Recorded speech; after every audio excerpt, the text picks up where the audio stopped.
تین دوست آپس میں باتیں کر رہے تھے. ایک کہنے لگا عجیب اتفاق ہے, میری بیوی نے کتاب 2 لڑاکے پڑھی اور پھر اس نے جڑواں بچوں کو جنم دیا. دوسرے دوست نے کہا یار میرے ساتھ بھی ایک ایسا ہی اتفاق ہوا, میری بیوی نے ایک ناول 3 جنگجو پڑھا, اس نے 3 بچوں کو جنم دیا. تیسرا دوست گھبرا گیا. دونوں نے پوچھا کہ گھبرا کیوں گئے؟ تو کہنے لگا خیر ہو, میری بیوی نے کل ایک کتاب علی بابا اور 40 چور پڑھی تھی. دیسی مائیں, نہیں پڑھنا نہ پڑھ کے ساڈے تے کیڑا احسان کرنا ہی, مرضی کرو اپنی, آسمان کھاؤ اور پھر 15 منٹ بعد اڑتی ہوئی چپل کے ساتھ پڑھ لے بغیرتا.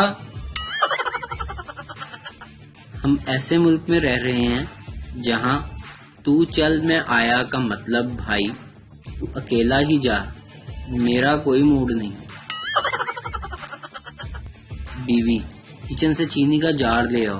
تھوڑی دیر بعد شوہر, نہیں مل رہا. بیوی, مجھے پتا تھا کہ تم اندھے ہو, تمہیں کبھی ملے گا ہی نہیں, اس لیے میں پہلے ہی لے آئی تھی. اگر خوبصورت ہونا جرم ہے تو آپ سب بے قصور ہیں اور مجھے پھانسی دے دیں بس. آدھی رات کو شوہر کی آنکھ کھلی. باہر نکل کر محلے والوں سے پوچھا کہ اتنا شور کیوں ہے؟